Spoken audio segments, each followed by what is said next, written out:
What's going on, everybody? Welcome to your daily astrology horoscope for Monday, February 20th, 2023. Astrologer Brian Scarborough here, Fixed Air Moon, keeping the collective fixed on astrology. Appreciate you all. Hope everybody's doing well. Had a great weekend, and I'm welcoming in this new moon in Pisces energy well. Definitely a lot of sensitivity, but a lot of emotion, and gosh, a lot of fantasy, a lot of dream too. So that's the whole spectrum here in Pisces, right? Let's take a look at this moon day coming off of a new moon.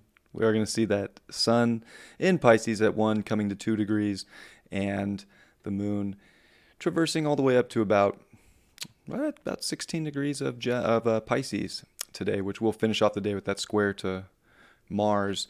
But it's a sensitive day. There's new beginnings. When we're dealing with Pisces 12th house energy, it is interesting getting the new moon because it really is the sign of closing out. It's like a finishing point here. So when you start, it's like we're starting the finish in many ways or in different areas of our life that, gosh, could feel like a dream, could feel like a slippery slope, could feel like mental anxiety with Mars still here in Gemini, could feel like maybe just letting everything slip away because it's almost like what is even real, what even matters. So kind of a full spectrum here, but it is a lot of sensitive energy. It's good energy though. The moon's going to make some pretty nice aspects. It is going to make good aspects to the nodes, trine to the south node, sextile to the north node, and it will sextile Uranus as well. So, these different approaches to our physical reality that are in tune with our soul and our personal life and this big sort of destiny, even with Pluto finishing in Capricorn at 29 degrees. Not finishing forever, but it is going to dip out of that sign for the first time in 16 years. I mean, that's crazy. Every day I do a horoscope and watch Pluto move a few minutes. I'm like, wow. So it's at the peak of we're at the peak of destiny, and we're starting, to close out so much of before, and that's where a lot of nostalgia can play here. But there's something about the forward movement. There's something about the fear, or it's actually, I'm sorry, it's not the fear. It's the releasing of the fear and realizing that the universe is here to catch you for new beginnings in our life. And a lot of it, I think, comes back to remembering our souls. Pandora's box has been open with Mercury. And even that Pandora's box I've been talking a lot about it's now at 10 degrees of Aquarius. So we're already in this place where Pandora's box is weird, out there, never saw that coming. It's open now. And I think we all know it, right? But we do have great aspects to Jupiter. They're in an exact sextile today. Pandora's box and Jupiter, which I think, as Jupiter is approaching Chiron, and Jupiter is really starting to move here. It is now in the second decan of Aries. It's out of shadow. I think we're starting to see how vast the box really is. Like, it was never just one little thing, right? Everybody wants to, just look at our world. For example, it's either politics or racism or governments or COVID or just whatever. There's so much polarization coming through, especially media with all the Pisces energy. And we've been feeling this for a long time. Remember, we had Jupiter and Neptune meet in Pisces not too long ago. And we'll never see that one again. And even just Neptune in Pisces since 2012. It's a trip. Like, the media is strong. So I think we're starting to see sort of how vast every little thing is, and how everything is not like it could be a point, but there's so much more. And forget about the world. Well, I don't want to say forget about it. Like, this stuff's happening. But I think within ourselves, we have to realize that our life is like that too. Is that sometimes we only see one point, but we know there's a bunch of other points going on in our life, whether it's with connection, whether it's with romance, friends, work, home life, you name it. There's a box opening in every one of those places, and it's like, what? So there's these unique turns in life that we're taking that we can feel, but it is knowing that no matter what you have to do, that you're going to be caught on the other end. That there's this wide open. Like, use your imagination. Fantasy is a beautiful thing. Imagination is a beautiful thing. And I think that that's where we can open up some of the best boxes in our life, is to remember that. Like, yes, we can have unrealistic expectations, or our fantasies can be unrealistic. But does that mean we shouldn't fantasize? Does that mean we shouldn't have a bigger ideal, whether possible or not? Gosh, I have a fantasy of flying with just myself, just Superman style. Is that bad? Like, maybe I think it's good to maybe know what's possible and what's not possible, but that doesn't mean to take away our imagination. And the reason for that is it's so directly connected to our intuition. You would never listen to your intuition if you didn't use your imagination. So think about that. Because that's where I think even Jupiter here and Pandora's box is like, because Jupiter's very imaginative too. And the visionary, the knowing, the seeing, the believing. Like, we have to believe that we're opening the most unique, radical, amazing boxes for ourselves right now that are going to change the world in Aquarius, right? So open your box, be imaginative. Whether it's true or not, it comes true long run, that's okay. Why not set goals high? Pluto's at 29 Capricorn. Why not just set your goals and your ambitions high one last time, as long as it's coming from the soul, or not even one last time, but just one big, like, I want to do this. And it may or may not, but you know what? It's good to imagine and sit in that energy and see all the possibilities, because maybe in the physical world that we're living, it doesn't happen, but that imagination, it happens somewhere in the universe. So don't ever discount that either. So I think that today's pretty special. And I'm just kind of noticing as I glance at the chart too, that Atlantis is at 10 degrees of Virgo. So we are seeing an exact yod. And some people wouldn't use, asteroids in a yod, but it doesn't really matter. They're physical bodies. It's Atlantis in Virgo.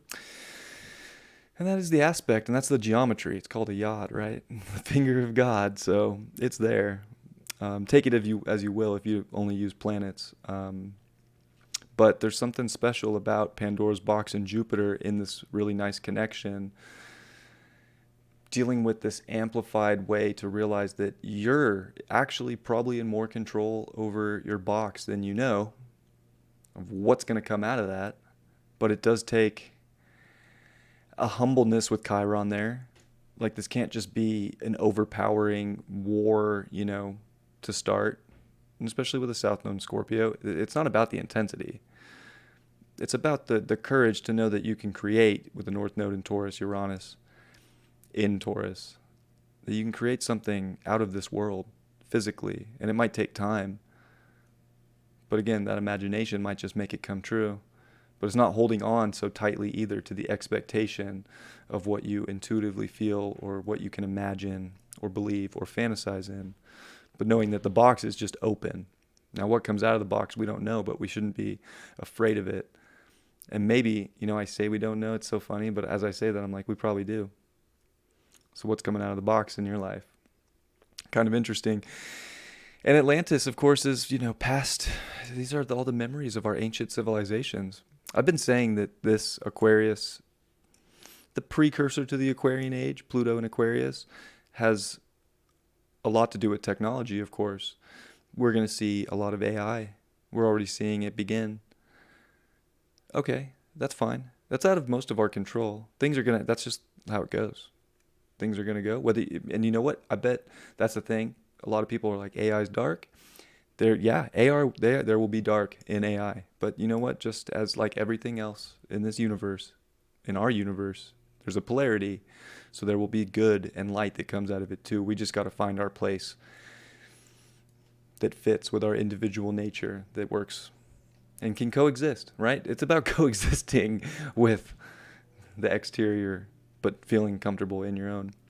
So past life, right? Atlantis. This is like the ancient technology to me, and especially in Virgo. It's very real. It's changing the earth. It's mutable. So we're starting to we're getting closer and closer here, right, to unlocking some really big things within our human technology. And that's one thing I love about Aquarius, and what I love about Virgo is they are the two signs in the zodiac that actually have a human glyph, right? The Virgin Mary, Virgo, and of course the water bearer of Aquarius. So it's very human energy, right? Where we get animals for the others, or even Libra's object, the scales. You're not an object, Libra. Just in the depiction of your sign glyph.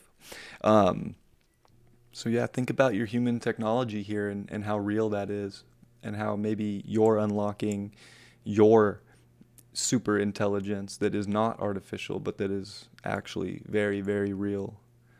So our minds can be changing right now. The way we take in information, the way we learn, our approach to service, how we give our service, there's a lot of things shifting. And I think that's beautiful, and I think it can be weird at the same time, and we could be humbled if we're not willing to tune in maybe to that technology that we have, and like get into our intuitive side. So something to think about, something to consider. But pretty cool little aspect I just saw. And the moon's also going to make a nice sextile over to Eros in Capricorn. I mean, talk about like, if you're passionate about something right now, and you want to dedicate to that passion, and you want to give it all you got, give it all you got. Keep dreaming, keep striving, keep going for it. Don't give up, right? Something about like not giving up for something you really do, as on a soul level, really know is good for you and benefiting your life.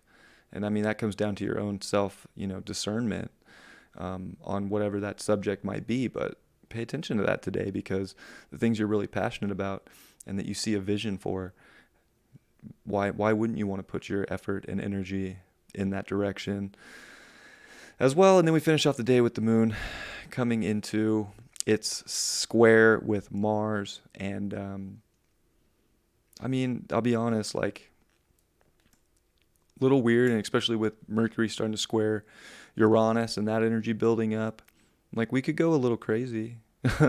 I'll be honest, there's a little bit of chaos, and a little bit of like mental strife and fighting our emotions and our intuition and our imagination, because we're, trying to understand logic so much, or every little point, every little piece.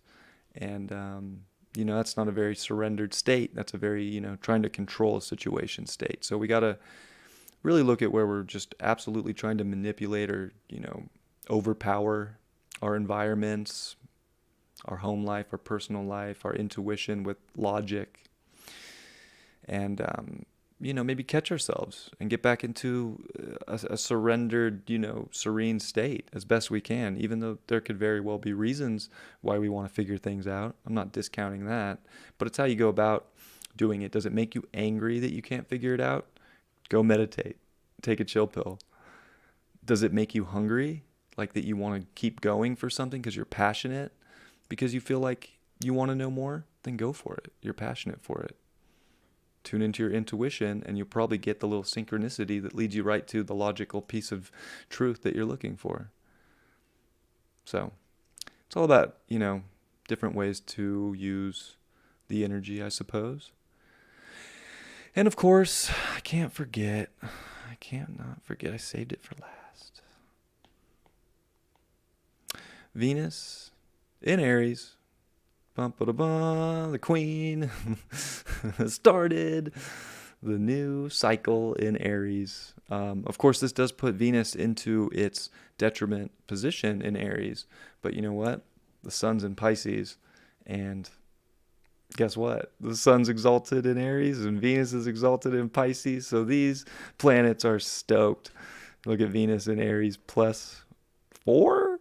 Boom.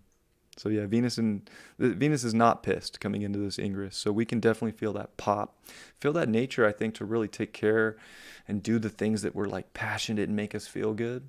And it's not, going to be so much of a focus maybe on others. Maybe we're really going to do what we have to do, that we want to do. But maybe what we want to do is putting that energy into relationships and identifying there too. So it's not just like forget about relationships, right?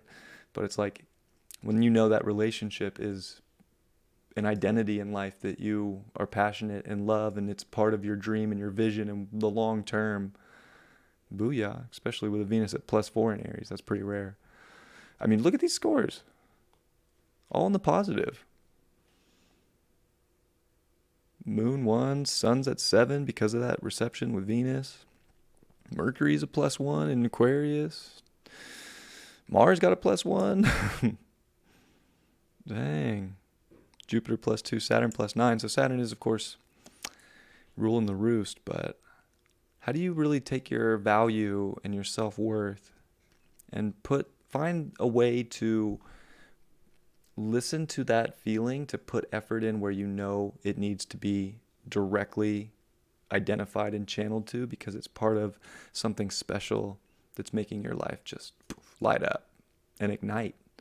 So how do we ignite our creations? It's big too, because Venus is the dispositor of the North Node, right? So you have to identify with what you want to create.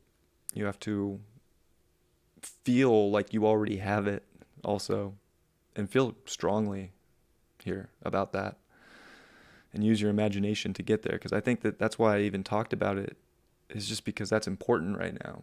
Your imagination, your vision, your ideals.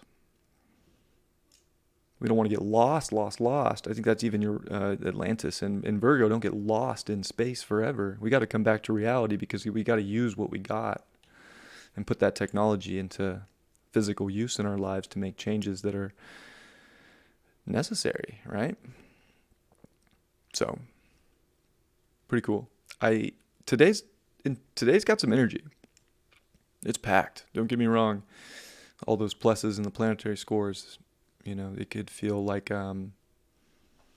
it could start to feel like the circus just got started, or it can start to feel like, in some ways, like the ballet or the Broadway or the opera, or I don't know, kind of like a calming sort of play just got started that you're so ready to surrender to and see that that's where your destiny is, and that's where you're supposed to go right now, and things can change at any moment, any time, so why not, being okay with that. Anyways, that's what I got for y'all today. Hope you have a great Monday. Appreciate all the love and support. Appreciate the new subscribers on the channel. The channel's definitely been steady grow, and that always makes me very happy.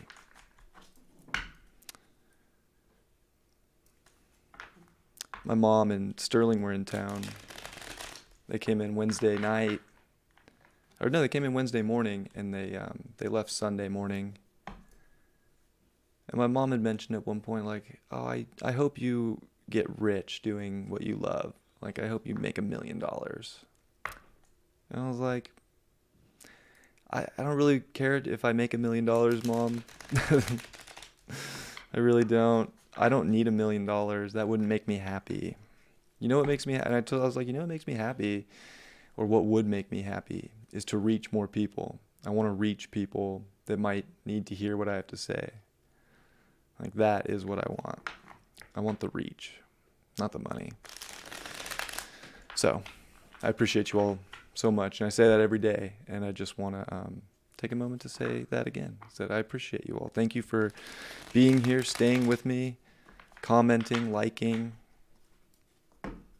Like, my life and my dopamine receptors and my happiness doesn't revolve around any of my social medias, but this channel is special to me because it comes from my soul, and I dearly want to provide something of substance to maybe just help one person a day get through a hard situation and to feel like they're not going to lose it and that they're strong. So the odds are better to reach that one person the more people that see it, right? Star card reversed. It's all, there can be doubts, right? Like, we're in Pisces season. There can be doubts. We can go into some subconscious traps. We can trick ourselves. We can spin here. We can know that we're on the brink of something great, that we're so guided and we can be so connected, and there's such a, light in front of us. and it's like twinkling in front of our face like the star, right? But we can self, undo ourselves and have these doubts. And I think this card's saying, like, look, these are okay to have a moment. It's very human to have a doubt, but imagine your way out of it and put yourself in a better mood. Hierophant, 2 major arcana. I mean, I think that it's very important that, yeah, like I said, imagine your way out. There's a big light somewhere in our life, no matter how good life is going or no matter how rough times can be. There's always a light to go somewhere, to put your effort and your belief somewhere. So put it towards the thing that you feel the most on path with, that you feel the most connected to, the most in line with your true vision, your true belief, and what is valuable to your soul. That's what's most important. And stay on that path, and don't sway from it. Don't go down a bad path.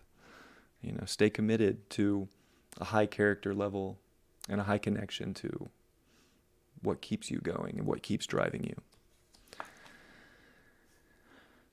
King of Pentacles in reverse.